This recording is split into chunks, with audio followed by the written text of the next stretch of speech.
trailer to the shop.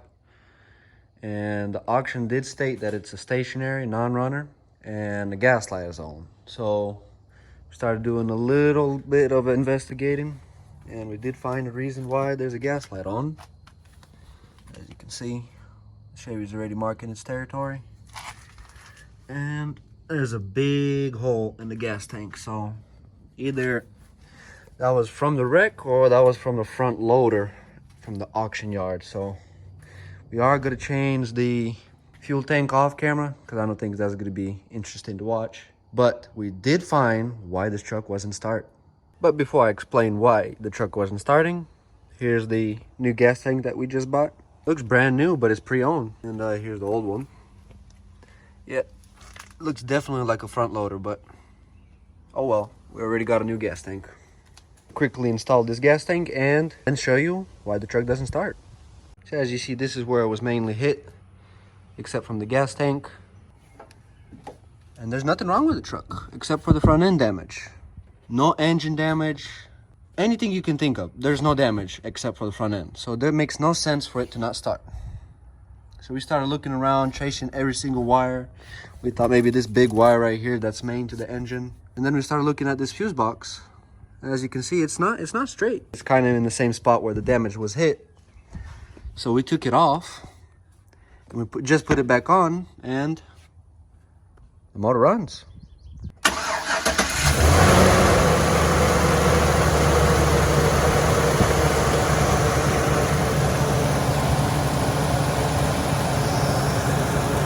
Everything's running. There's no check engine light except the gas light, of course, and the airbags, well, because the airbags blew.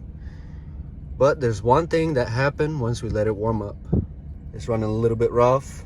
The whole truck is shaking. And by that point, we did call the previous owners because, well, he left his business card in the truck. And he did tell us that we got a bad motor on our hands.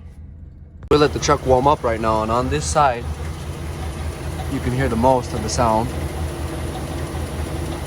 It's like a clunk and a tick.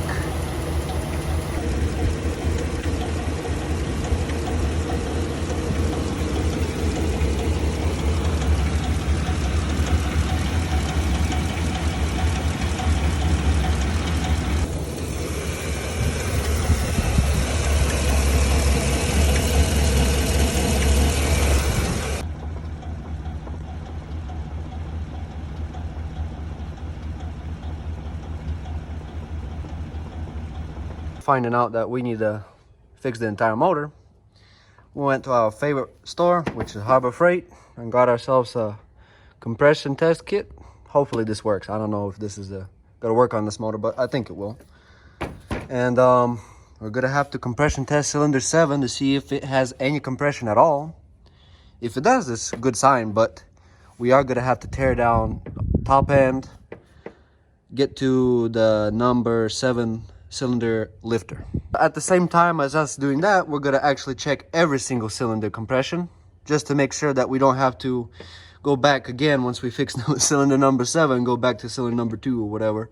And we're gonna compare every single one of them and see which one's bad and which one's good. So once we do a compression test on all the cylinders, we'll find out if we're gonna need a brand new motor or if this motor is rebuildable. Subscribe and leave a like down below. This is the end of the video. I hope you guys like it. And I guess I'll see you guys in the next one.